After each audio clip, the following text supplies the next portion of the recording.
Meus irmãos e minhas irmãs, paz e bem. O apóstolo Paulo é muito transparente nas suas cartas. Sabe falar com convicção, sabe também dizer quando não é um profundo conhecedor. Partilha a sua vida. É um homem muito transparente. Sabe, uma coisa que eu busco aprender para a minha vida com este apóstolo é isso.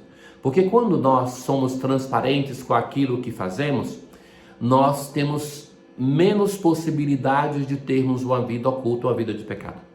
Quanto mais nós nos tornamos transparentes, mesmo nós, homens públicos, de dizer para as pessoas o que estamos fazendo, onde vamos, como estamos, de dizer com serenidade as coisas, isso nos ajuda a termos uma vida cristalina.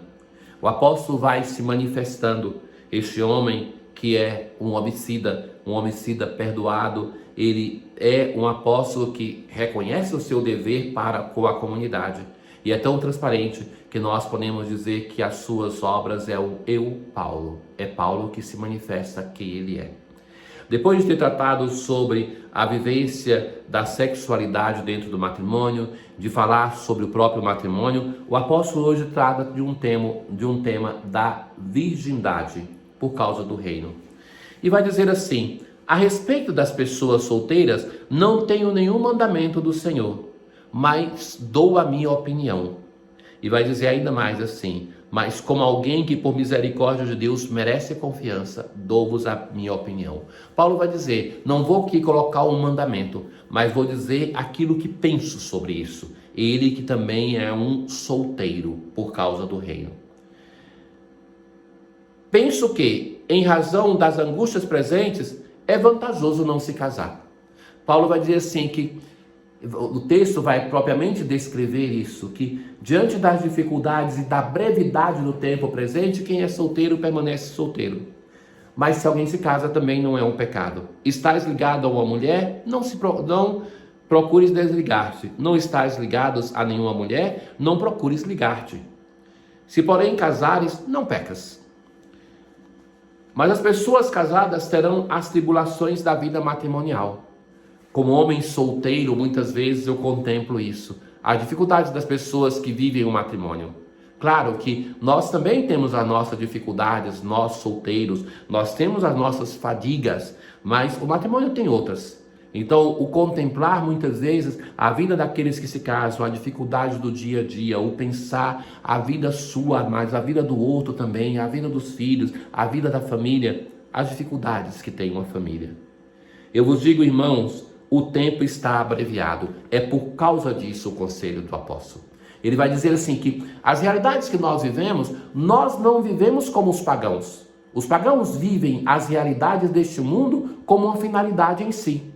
Nós não, temos consciência que por elas passamos e que somos destinados a uma vida que não termina aqui, mas uma vida em abundância. Então, isso vale para quem casa e vale para quem é solteiro.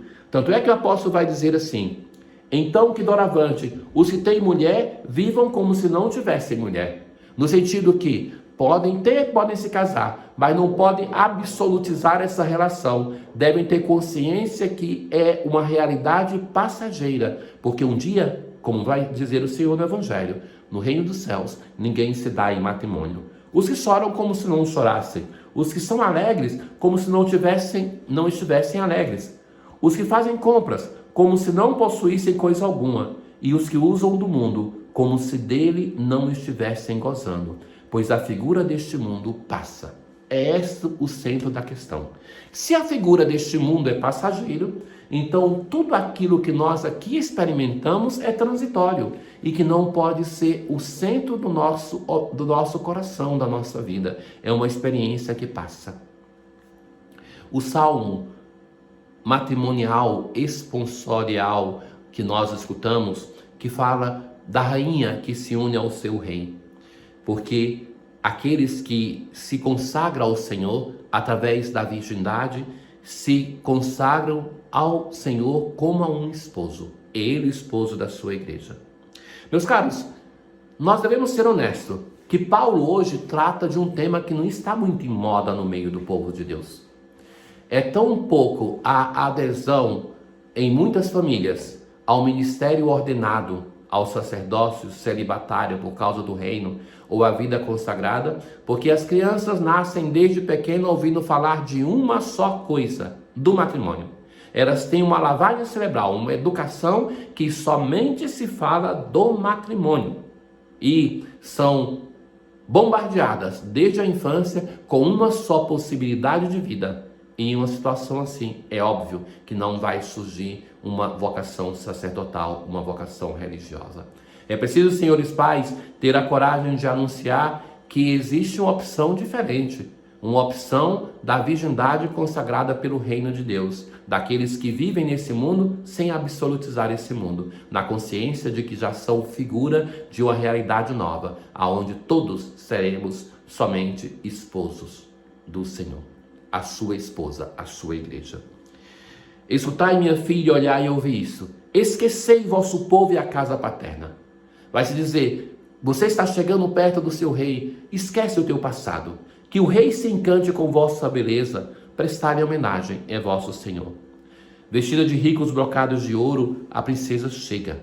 As virgens amigas lhe formam um cortejo. Entre cantos de festa e com grande alegria, ingressam no palácio do rei. Deixarei vossos pais, mas tereis muitos filhos. Farei deles os reis soberanos da terra. A virgindade, por causa do reino de Deus, faz isso. Que deixamos os pais, deixamos a possibilidade de ter filhos, mas temos muitos outros filhos que a fé nos deu. Na aclamação ao evangelho de hoje, meus discípulos, alegrai-vos, exultai de alegria, pois bem grande é a recompensa que nos céus tereis um dia. Hoje, nós encontramos no Evangelho o sermão das bem-aventuranças, que em Lucas não é o sermão da montanha, mas da planície. É mais breve do que aquele de Mateus e Jesus vai olhar para os seus discípulos, mais uma vez este olhar de Jesus. E vai dizer assim, bem-aventurados vós os pobres, bem-aventurados vós que agora tendes fome, bem-aventurados vós que agora chorais, bem-aventurados sereis quando os homens vos odiarem por causa do Filho do Homem. 4 bem-aventuranças. A bem-aventurança, por um lado, fala da gratuidade de Deus. Deus que olha para aquilo que aos olhos do mundo não vale nada. Para os pobres, e Lucas não faz como Mateus de colocar pobres em espírito. Depois os pobres, os que têm fome, os que choram, os que são perseguidos. Todos esses que aos olhos do mundo estão sofrendo porque não valem nada. Porque se valessem não estavam com fome, não estavam chorando, não eram perseguidos. Mas que mostra esta misericórdia. Uma segunda coisa, encoraja. Porque a palavra difícil de traduzir, que é traduzida aqui por bem-aventurados, às vezes beatos, às vezes felizes, é sobretudo continue assim, não esmoreçam, não percam a energia, porque vos é prometido uma recompensa muito maior do que aquilo que vocês estão perdendo neste mundo. Então, é uma palavra de encorajamento. Terceira e última coisa que nos provoca neste texto é a quem nós valorizamos. Não será que na nossa vida, muitas vezes, nós buscamos justamente o contrário? Buscamos os ricos, buscamos aqueles que não têm fome, aqueles que não choram, aqueles que não são perseguidos. Não é que vivemos atrelados ao poder?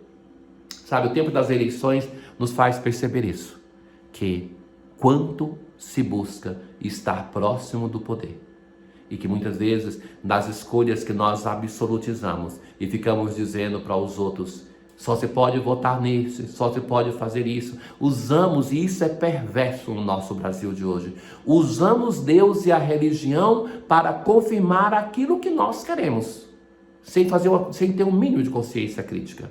E que, muitas vezes, nessas nossas brigas por um candidato, somente tem aquilo que nós não admitimos, que nós não dizemos, que é a busca dos nossos próprios benefícios. Isso seja ele quem for. Então, nenhum candidato é a realização do reino de Deus. Nenhum. Parece que no tempo de campanha nós nos esquecemos daquilo que vai dizer o Salmo, que por melhor que seja alguém, chega o dia que há de falhar, então nós começamos a absolutizar seres humanos, falíveis, cheios de falhas como todos nós. E começamos a dizer que somente isso pode ser o verdadeiro. Por isso Jesus vai dizer na conclusão, ai de vós os ricos, ai de vós os que agora têm de fartura, ai de vós os que agora rides, ai de vós quando todos vos elogiam. Era assim que os antepassados deles tratavam os falsos profetas. Tenham todos um bom dia. O Senhor esteja convosco, Ele está no meio de nós. Abençoe-vos o Deus Todo-Poderoso, o Pai, o Filho e o Espírito Santo. Paz.